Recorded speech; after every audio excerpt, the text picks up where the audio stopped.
laggy. There we go. All right. Let me know. You know how it goes. I will not keep rolling until somebody lets me know that they can hear me, so I don't sit here for 20 minutes and find out that I have a microphone.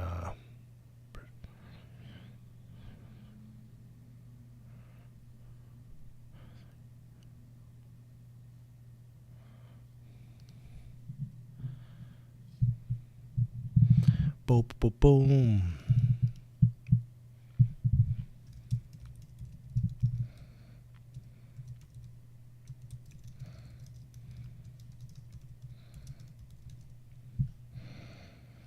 All right. Welcome. Awesome. Thank you. Thank you. Thank you. People are jumping all over it now. All right. Yep, I hear you. Great. Great. Cool. Thank you for letting me know.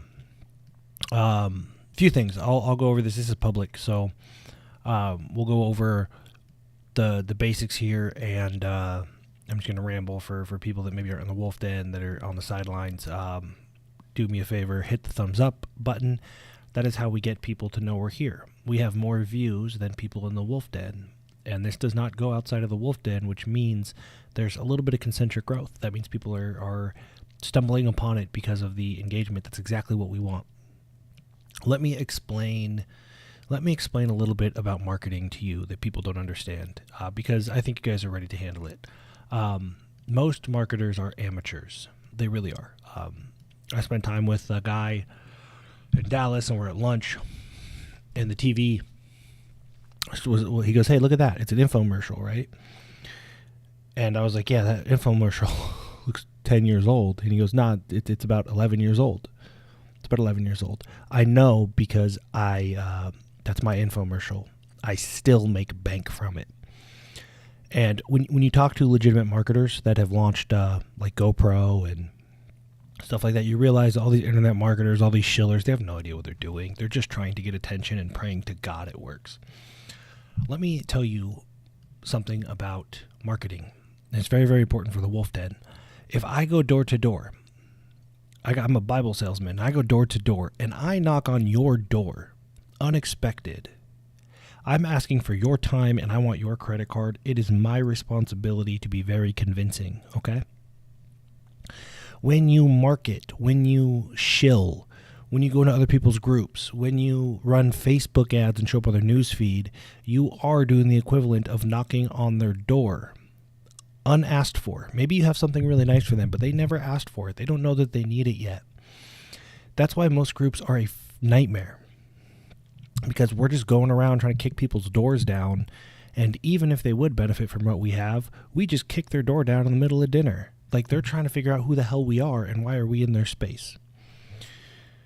Now, on the flip side, when somebody comes, okay, and they knock on my door, and they want to buy something from me, it's a different dynamic, all right? So what we do in the wolf den is we maintain leverage, meaning people come to us saying, "Hi, I want what you have." We don't go to them saying, "Hey, I want what you have," right? When we go shill, we're saying that. We're saying, "We want your B&B. We want you to want Guardian, and in exchange, give us B&B." Right? So we flip the psychology, which means we thumbs up these videos, we share these videos, we put stuff out there in a concentric manner, meaning person to person, in small circles, and we allow them to come and say, "Holy shit, I get it, I want this." That allows us to grow at a rate that most people can't even understand or comprehend. For example, why is this a celebration? Because I want to see this go to 14 million live. Right? So let's see if this happens. If you guys are sitting there and somebody's got $4,000 to drop in, I'm not going to transfer stuff now. I have a stack in Qcoin. I still got to transfer over. So I want to see this hit 14 million live. Let's see if we can do. Whoa! Almost hit it right there. Okay. This is here's what happens when you flip the psychology. When you maintain the leverage, you let people realize, "Wow, I see how this can help me. Can I please get in?" Instead of kicking down their door and trying to convince them that we can help them. That is very amateur. in my opinion, of course. Most people don't have the skill set, frankly. Most people do not have the skill set to sit here and be so good at what they do that everybody else comes knocking on the door. That's what the Wolf Den is going to continue to be.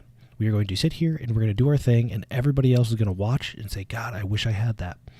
I'm going to tell you how to do that, because this is the point in time, the next 2 months, because it is because of the market cycle. It's the end of a 4-year cycle coming up, or a 210,000 block cycle.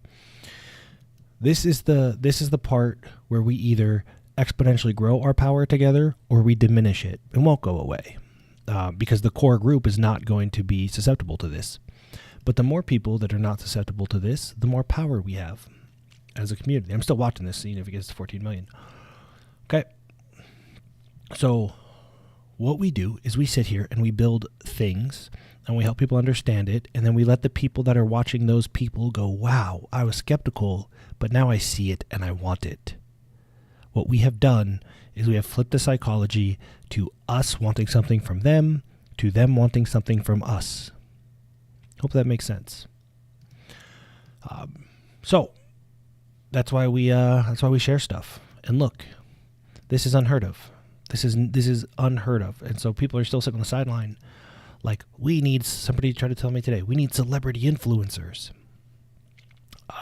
No, we don't, actually. Boom, 14 million. Hey, and I'm going to drop in the Telegram group and celebrate the big 14.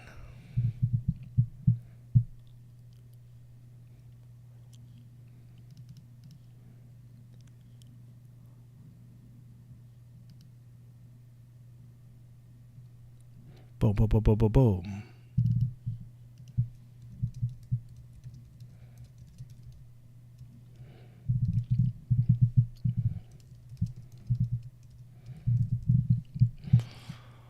All right.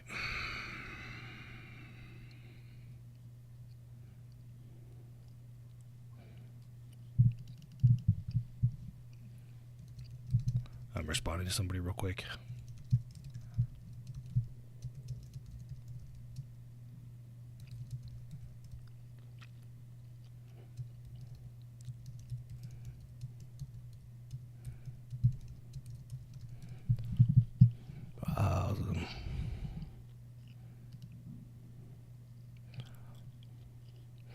All right.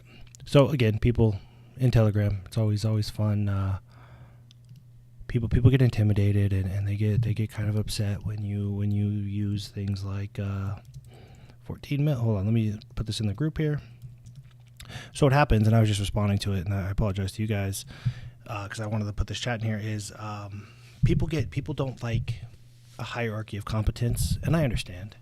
Hierarchy of competence means if you have proof of success over time, then you have proof of competence, which means your opinion is valued a little bit higher in certain spaces, right? Like a brain surgeon that has a perfect track record of brain surgery should probably have a little bit more say and maybe best practice than somebody that hasn't had as much success. You know, maybe they've lost a few, and that's okay, but that's how a hierarchy of competence works. So that's kind of the people struggle with that because it places them in their mind, it places them lower on hierarchy, and that's not the point. The point is this may not be their area of competence. Like, I'm not going to get upset if a brain surgeon tells me that I don't know how to set up an operating room. Like, no shit. I hope there's an area of competence where I could tell them they're full of shit too.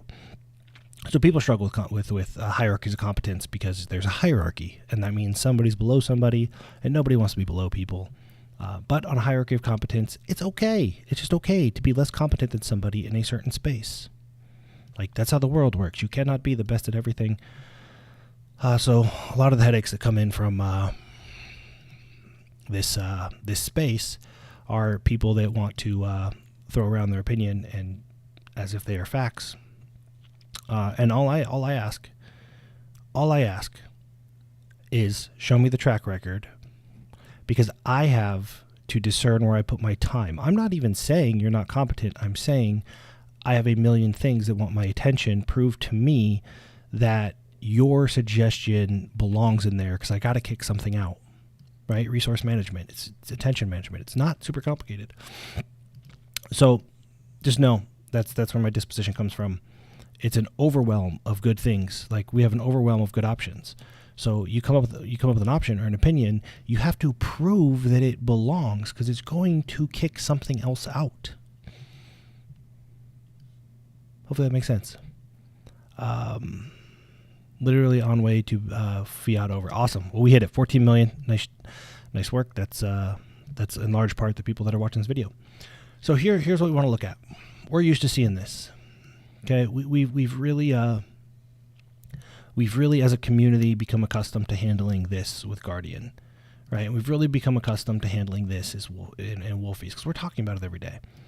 Now there's another chart that looks like this, and it's a very, very dangerous chart.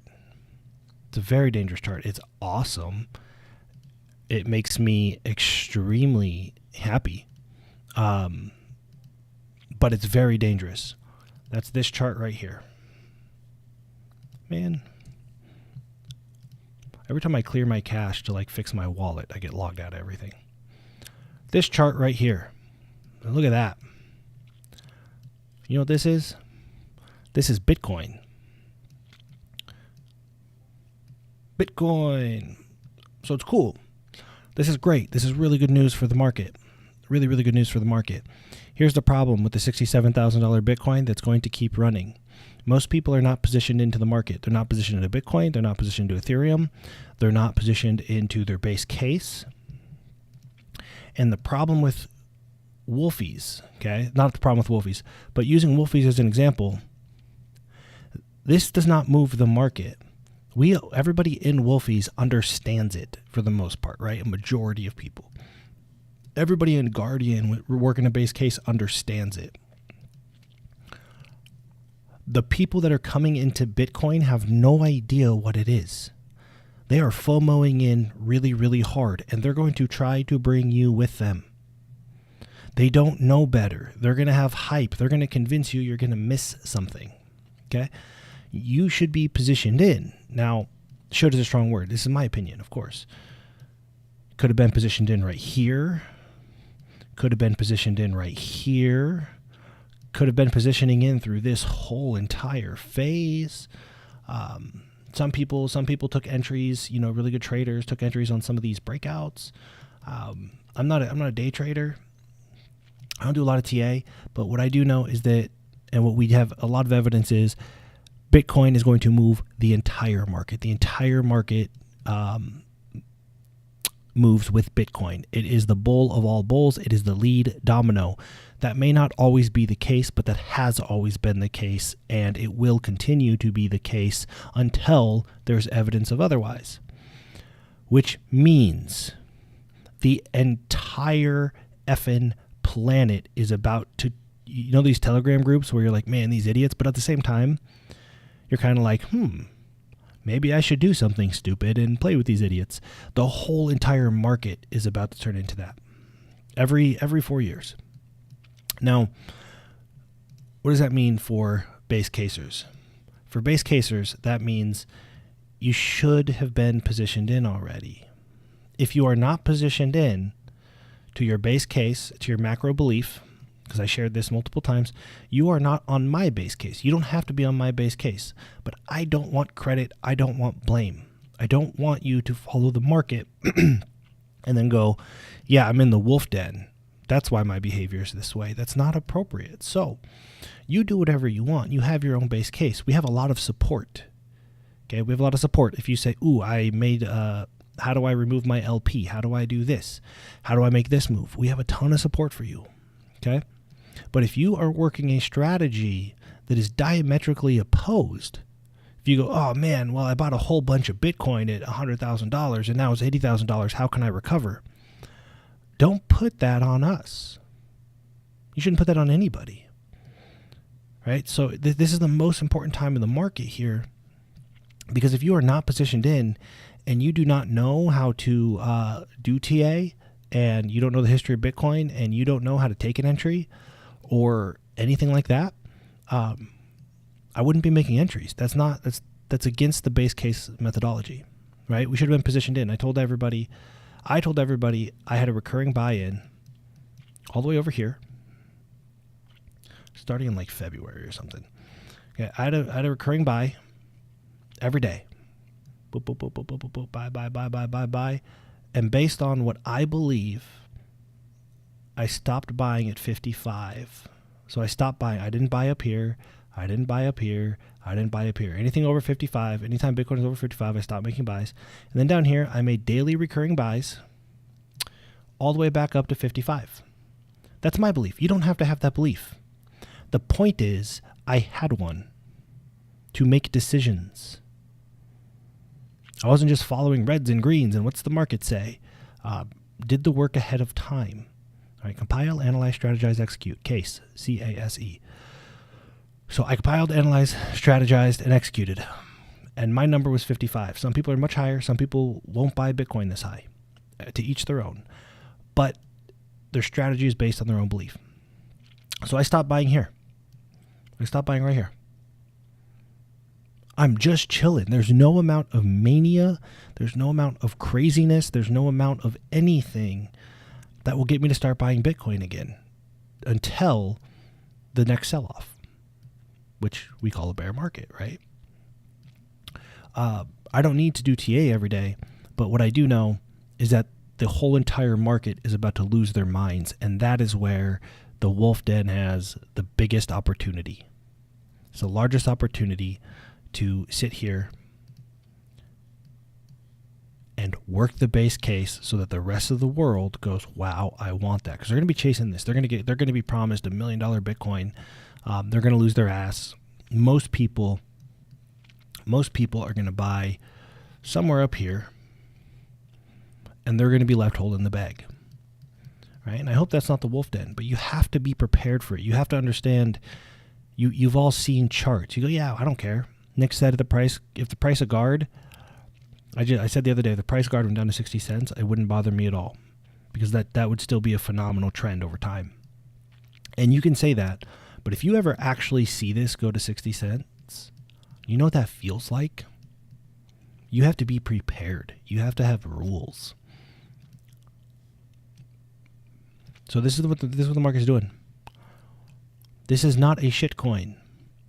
This is not a shitcoin that has gone from 30 grand to 67 grand, doubled in 4 months, or went from 41. Look at this. This is like 3 weeks. No, I'm wrong even. This is from October 1st to October 9th. This right here,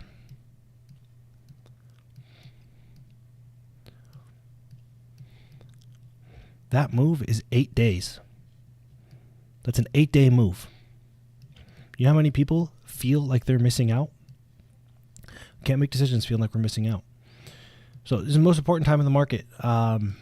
It really is. The bear market's the one everybody stresses about this because they're trying to figure out if it's going to zero or what the hell's going on. But the most dangerous time is when you are in a position right now. You got your base case settled. Maybe you got some Bitcoin, you got some Ethereum, and you see these candles. You start taking apart your base case. You start taking out loans. You start borrowing against your assets, trying to capitalize on not missing out here. And you are welcome to do any of those things that you want to do. That is not our methodology. That is not our base case. Do not tell anybody you are in the wolf den and I think it's great, and I'm in the wolf den, I think it's great, I'm following the strategy, and then FOMO in and wreck yourself. That's not fair to the team that is working so hard to get you positioned with clarity, certainty, to collapse time, to put that on their reputation. All right, I read Doc Kev's Medium articles and I follow that strategy, but you actually don't follow the strategy. You do something else, you get wrecked, and guess what? Guess who that reflects on? As far as everybody else knows that you've been talking to, those are Doc Kev's articles that wrecked you, and that is not, if that can only be the perception if it is true. If our base case suggestions tank you, we will take responsibility for it 100%. If you do something that is kind of close, but entirely your own, like a little bit different base, a little bit more FOMO. I say never buy. I told a bunch of people, you never buy Lori. I never buy Lori. You do whatever you want. I never buy Lori. I never buy Finn. I don't buy Jaw. Lori tanked to the core of the earth. Auto Shark got hacked, and Jaw went to like 0. Finn went down like 90% or something. It's nothing against Auto Shark. It's nothing against Yield Parrot. It's that my base was that it doesn't make sense from a sustainability component to get positioned in to buy those things. I can yield them. So a bunch of people panicked. When Lori tanked. A bunch of people panicked when Jaw and Finn tanked because they lost money. The only way you could lose money is if you directly bought those assets. That is not my base case. Do not put that on us. If you do your own thing, you are welcome to do your own thing. I'm not saying you have to follow our strategy. I am saying we are not responsible for the consequences of your strategy. And this is the riskiest part right here. This is where everybody is going to have a strong impulse of FOMO. They're going to see green candles. They're going to hear about all these things happening, and they're going to forget about their solvable problem. Okay? So be aware of it. Be ready for it. Be positioned for it. I'm not making any decisions on Bitcoin. Why? Anybody that is trying to make decisions on Bitcoin right now, other than when they want to sell, if they're going to sell, is very, very confused. The decisions were here. My decisions were under 55 grand, and they were made all the way back here. Solvable problem. Market cycle awareness. And Bitcoin, the reason I watch Bitcoin is because everything follows Bitcoin. And until that's not true, all you have to do is watch Bitcoin. Bitcoin tells you what the rest of the market is about to do. Broad strokes. It doesn't tell you what Ethereum's going to do tomorrow, but it tells you what Ethereum's going to do on a macro level over time. That could change. Ethereum could start its own cycle, but it hasn't. It hasn't yet. So you can watch one macro asset and you can tell when everybody's at risk at this point, and that's Bitcoin. Okay? When you have one thing, when you have one leader, everything follows that leader. You don't have to watch all of the other individuals and constituents. You don't have to know what they're doing. You know they're just going to follow the leader. So you just watch the leader until people start doing something other than what the leader does. Then it doesn't make any sense to split your attention, right? I hope that makes sense. This is the risk part here. Bitcoin is at a new all-time high. Okay, a new all-time high. Had a record monthly close, had a record weekly close. I think it's gonna run. It's gonna run the way it runs. It might go parabolic. It might just kind of go sideways and then do this every now and then. I don't know. I don't have to know because I'm positioned in and I'm building my base case. Anything over $55,000 Bitcoin, I'm sitting and I'm building my base case. That's it. If Bitcoin comes under 55 grand, I'm not panicked. I'm gonna probably buy some more. Anytime it's over 55, I build my base case. That's it. There's no amount of this could shoot straight to $100,000. Does not give me any FOMO at all. Prepared for this, and I'm hoping that you guys kind of form your own opinion, and whatever that opinion is, you prepare for it. Okay, hope that makes sense. So again, it's easier with Guardian. It's easier with Wolfies. It's a little bit harder with Knight because Knight inherently has way more people involved that don't get this kind of content from us.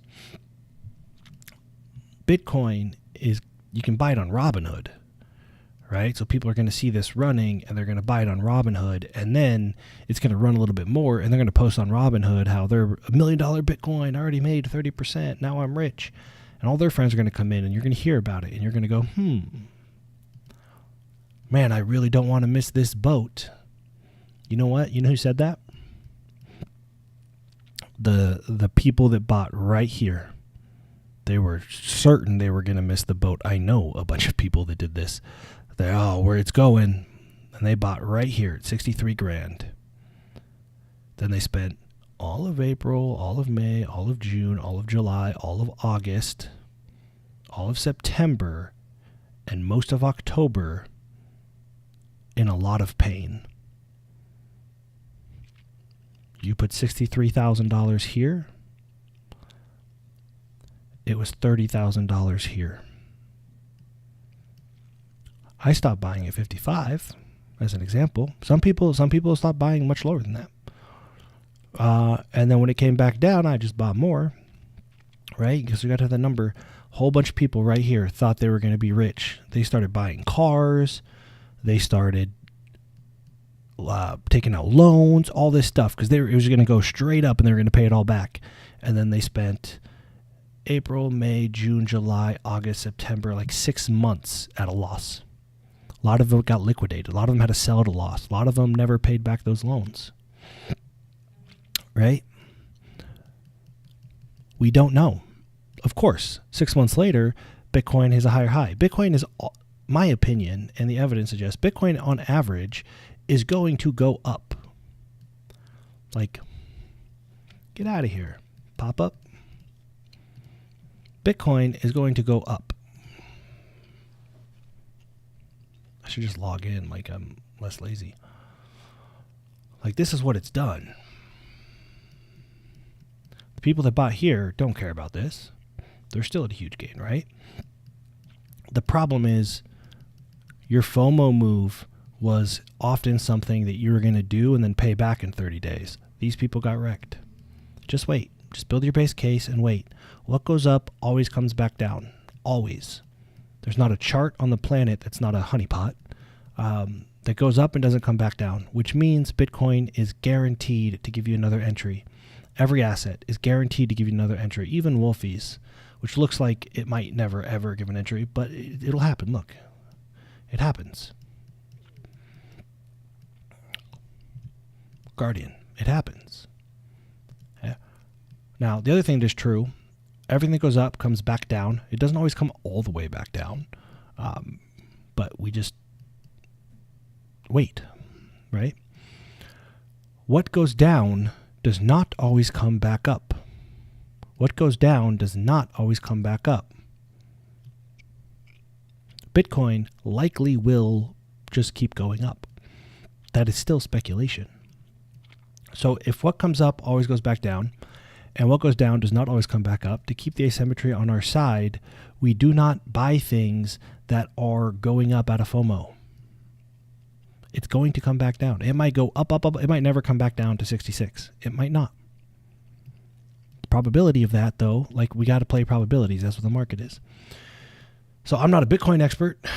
Bitcoin's my macro belief. It's the thing I know the most about out of all the things that I think I know. But I don't do TA. I'm not a day trader. The market has always followed Bitcoin, which means we are all going to be at risk. The greatest risk at first will be other people, but those other people in their insidious way are going to creep into our minds, and we're going to become a risk to ourselves. You should have been positioned into, if you have a macro belief in Bitcoin, you should have been positioned in already. If you try to get in because everybody tells you it's going to $100,000, you don't have a macro belief. You are following the masses. That's the opposite of having a macro belief of your own. Right? So if you buy Bitcoin now or anything now, because of the green candles, you do not have a macro belief. That is not our base case. Our base case relies on you having a macro belief. So if you do that, do not give us credit. Do not give us blame. If you do your own thing and you make $10 million, don't give me credit. I don't want it. You did your thing. You take credit. Good for you. You either got lucky or you had a phenomenal macro belief and you leaned into it. Either one of those is awesome. But I don't want credit. If you do your own thing and make $1 billion, I don't want blame when you do your own thing and you put your life savings into Jaw and Fin because you were chasing high APY and then it goes down to zero. That's not our base case. Cool?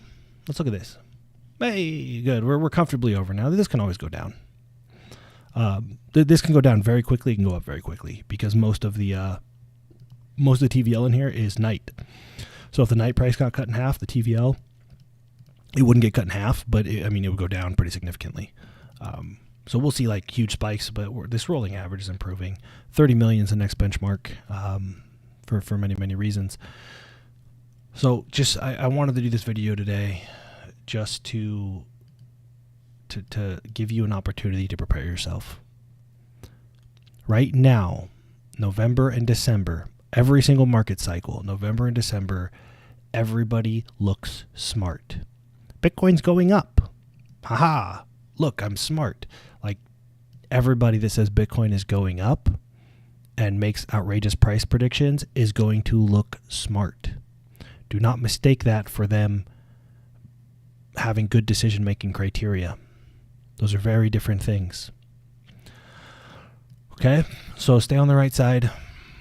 Do your best to stay on the right side. Our base case is essentially make as much money as you can with as few moves as possible by staying on the right side of an asymmetric world. The crypto world, the asymmetry is so much to the upside that if you just don't fuck it up through your human emotions and urgency and impulses, you will get rich. Maybe not as fast as you want, but that's how it goes. You weren't going to do it anyway without crypto. So people have a plan to retire in 30 years. And you show them crypto, and we get down to 10. And now all of a sudden they're pissed that it's not happening in 3. They were happy with 30, but they're not happy with 10. This happens all the time. Check yourself. Prepare yourself. Step back and say, what is my base case? What's my solvable problem? Because this is going to melt faces. There are going to be things happening in the next 2 months. I got this from Padram, talks about this all the time. There's going to be things that fucking bend your mind. Like most of the world, now there's more eyeballs on crypto, is not prepared for some of the things we are going to see. You thought Dogecoin's the popular one because Elon talks about it and stuff. Like there's hundreds, thousands of those. Elon just never talked about them. But there's going to be things that just defy what you believe is possible over the next 2 months. And you are going to want to chase them. And if you chase them, you have to know this is far off of my base case. I'll never be mad at you. I hope you catch something crazy and go 100x. Like Floki is off base case. Floki is not a base case asset. It doesn't meet base case criteria. However, I know a bunch of people that have made millions of dollars in Floki. Mario, a lot of you guys know Mario. He's a friend. Mario just bought a house for himself and his family, and he bought a car for his mom and a car for his dad from Floki. That's awesome. I support that. And guess what? Had it gone to 0, he wouldn't have turned around and blown up our Discord panicking because he knows he made that decision outside of our base. No problem with that at all. Right? I have some Floki. I think I have like $100,000 of Floki. It's not a base. It could go to 0. I'd be fine. I'm not going to go blame anybody else. I'm not going to turn around and yell at Kevin, Doc Chu, So just prepare for this. Prepare for this. If I say I don't buy secondary assets, Lori's not even a secondary asset. Lori's a tertiary asset. So I definitely don't buy tertiary assets. If I don't, from the base, if I say I don't buy tertiary assets and you go, but the APY is high, so you buy a bunch, cool. That might work out really well for you, especially if you're fast. You can get in and get out in a day. I've done that before and made profit. But if you sit there and you lose all your money, you did something that we specifically said we do not do. That's not our strategy. It's just not. Just know that. You do your own thing. Make your own base case. Develop your own macro belief. Teach it if you want. Teach others. And, if it uses Night and Guard and Wolfies and some other asset that you like, awesome. I totally encourage you all to figure out your own stuff. Do not figure out your own stuff and then put my name on it. Don't. You could take my stuff and put your name on it. That's fine. You could plagiarize the whole entire Wolf Den. then you know what?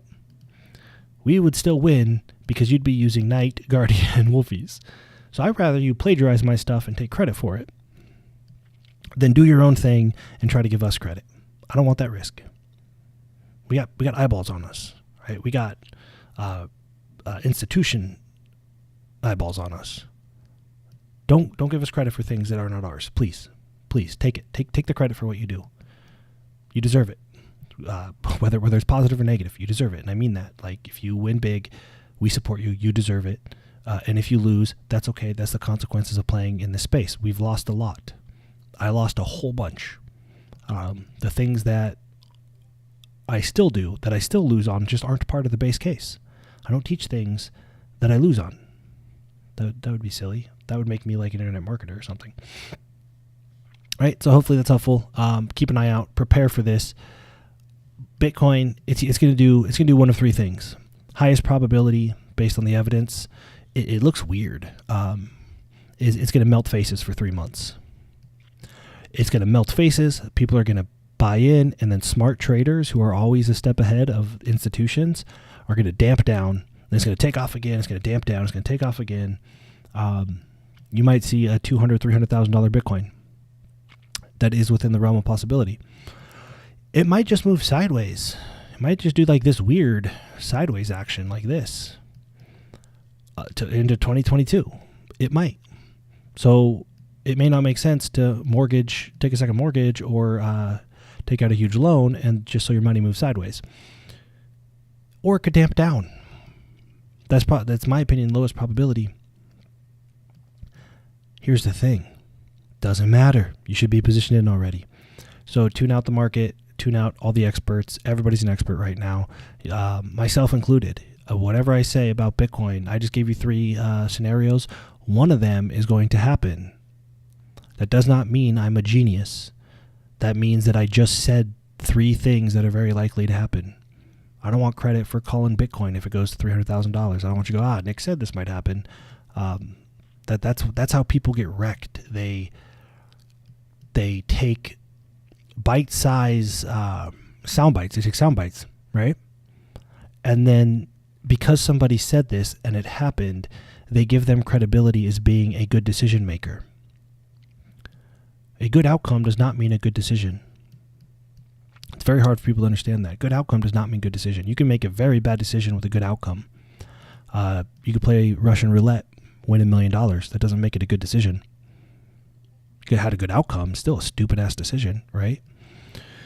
So, things to think about. Just don't be very, very be very, very careful not to credit people for the results, not to credit. Bitcoin does Bitcoin things.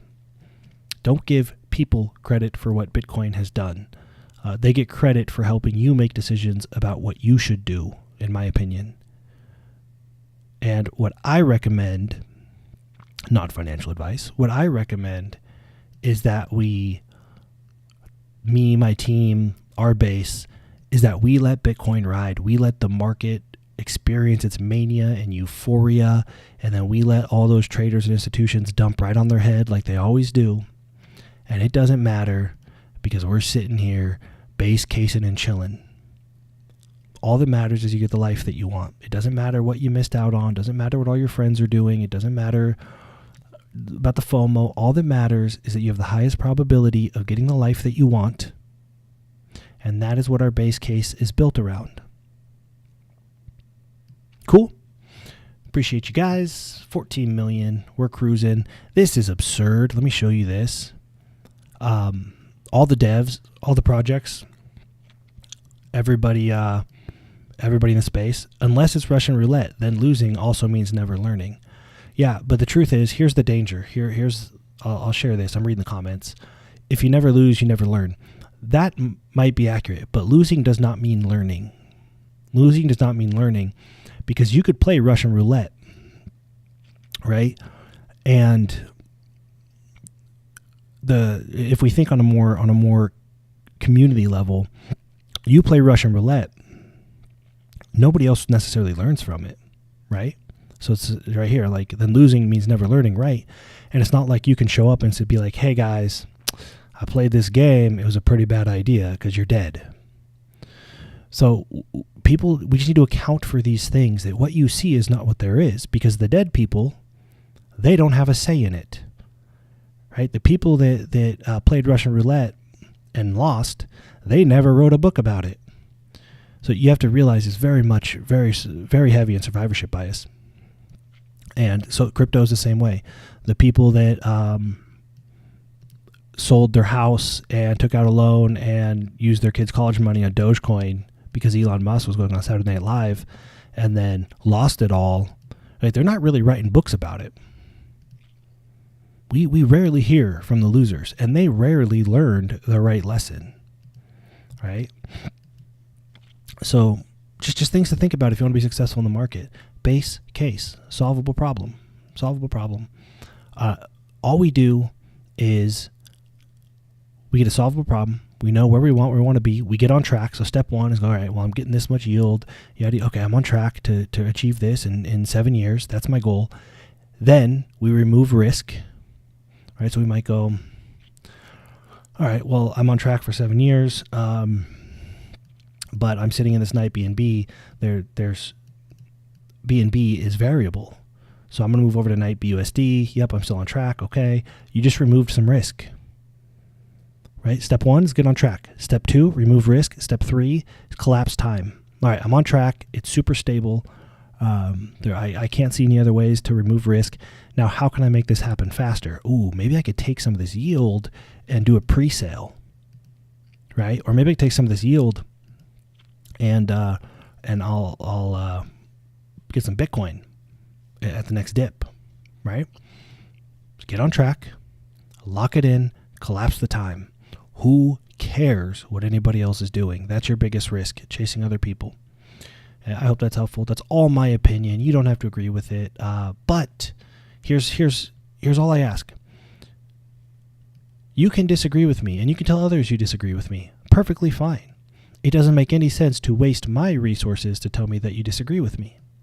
That's what people don't understand. I make the assumption that the people that are doing these kind of things in Telegram and Discord don't own a business or, have any kind of resource management training. Like, I'm not mad at you for disagreeing with me. I'm irritated that you felt the need it was worth my time to tag me and tell me you disagree with me. I don't care. Go disagree with me somewhere else. Like, I don't knock on your door or show up at your club, go to your birthday party to tell you that I disagree with you. It's ridiculous. So it's resource management. Like, I'm not, people here, they're like, oh, you must be really angry. Like, yeah, if I came into your world and just started shouting out random statements, you should be pretty irritated with me too. I'm not irritated at your statements. I'm irritated that you're doing it in my space. So hope that makes sense, and I hope you guys can help understand. Resource allocation is everything to me. It's what I value the most. So if somebody's like, hey, Nick, this person is over in this other group and they're saying you're crazy, like, cool. Well, that has nothing to do with me. I don't care what they think about me in that group. Don't waste my time and my team's time and all of our holders that are working hard to stay on the right side of this whole entire space. Don't waste their time just to prove that you think somebody's wrong. It's nonsensical. There's zero utility in it. Validity, maybe. You might have valid points. If they are not useful, I'm going to ask you to go somewhere else. People are offended too. It's like they walk in your house. It's like they kick down your door and they say, make me money. And you're like, no, go away. Like, wow, how could you be so rude? Like, 'cause you came into here making demands. Like, I didn't kick down your door.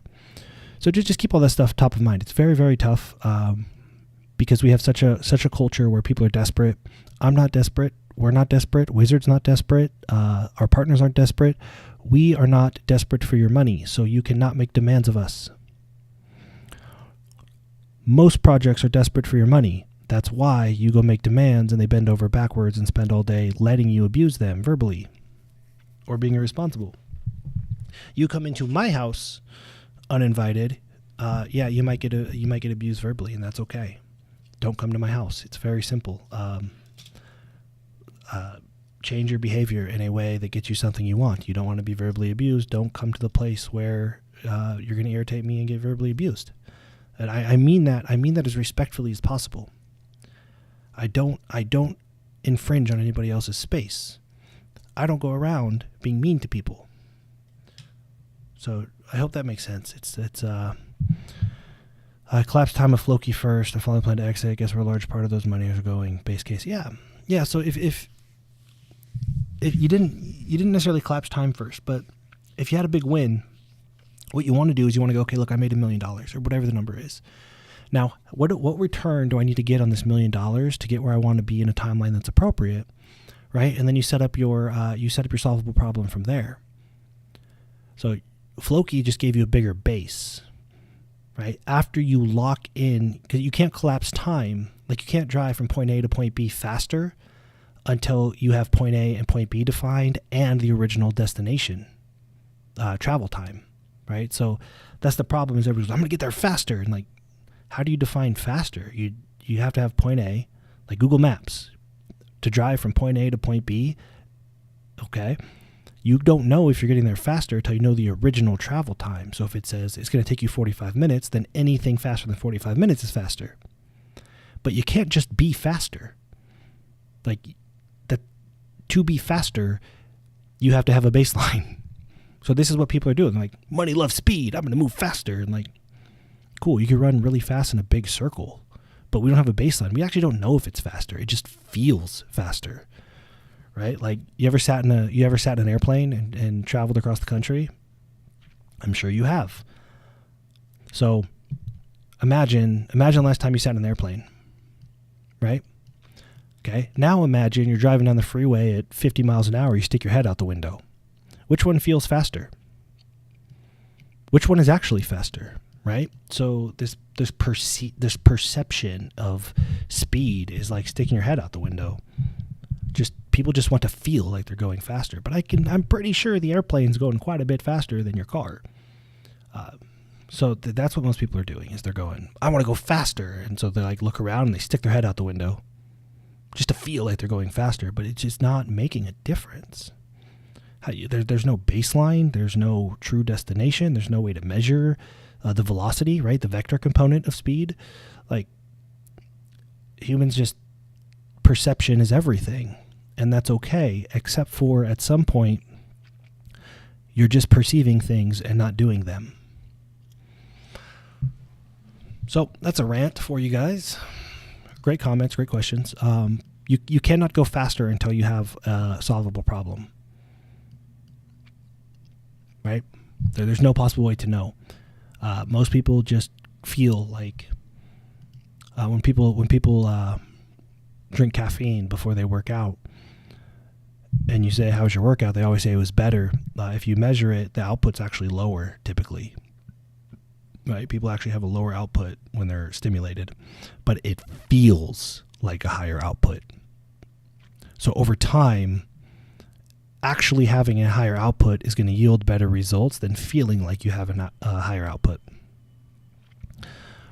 You just got to figure out what matters. There's nothing wrong with wanting the feeling. Nothing wrong with it. Just don't pretend like you say, I'm sticking my head out the window because I want to feel like I'm going faster. That to me is acceptable. I stick my head out the window because it's going to get me there faster. That is a disconnect. There is some dissonance there. Your feedback loops are broken. You're not learning what you think you're learning, and you have no control. You have no control over the outcome because the lever, when you pull this lever to get this outcome, and it's not actually happening, but you think it is happening, you start losing control over your levers. Hope that makes sense. Appreciate y'all. Crawl before we can walk and walk before we can run. Yeah. Yep. You know, that's how it goes. So that is all my opinion, and you are welcome to disagree with it. And you can even come in and say, I disagree with you, and here's why. Those are fun conversations. You can tell me I'm wrong. I'm wrong a lot. When you tell me I'm wrong, let me give you an example. I think Stacy's here. I saw Stacy drop a comment. He might have left. Stacy knows Dan. When Dan Nicholson says, nah, Nick, you're wrong, I say, First I go, F you for telling me I'm wrong. But then I say, you know what? You are a genius level, like Dan is genius level intellect. His track record speaks for itself. His fellowships, his credentials, the demand. So I say, okay, sit down and help me understand why I'm wrong. And he does. And guess what? Most of the time, yeah, he's right in the fact that I could use some refinement in this area or that area. I'm wrong all the fucking time. But when you tell me you're wrong, or I'm wrong, or when you tell anybody, if I tell you you're wrong, you should say to me, show me your track record. You came knocking on my door telling me I'm wrong, which means you have to prove to me that I should listen.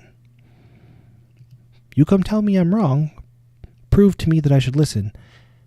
If I come tell you that you're wrong, you should make me prove it. Because I came to your door. Okay? Hope that makes sense. Appreciate you guys. I'll see you all in Dallas. I just saw a comment about Dallas. I'll see you guys in Dallas. We're going to have fun. It's going to be wild. We have a huge reveal. It's so hard for me not to share because I saw it. The artist revealed it all to me. Now I have to not reveal it to you. It's like the hardest thing ever. But we're going to reveal it in Dallas. And I think the people that are in Dallas will have a huge opportunity to get in early and whitelisted on what we're talking about. So see you guys there. And any questions, any comments, let me know. And I'll see you guys. I'll do a Guardian only call later this week. Once we get a new pool up. So as new pools come up, I'm doing Guardian only calls because I'm going to show them some of the tips and tricks behind how to navigate these things, how they're built. Crush pool. This is I believe this is live month to month. Our next pool coming up is live for 3 months. It's a 3-month contract. So all these pools have different lengths of time to which there's commitments, and I'll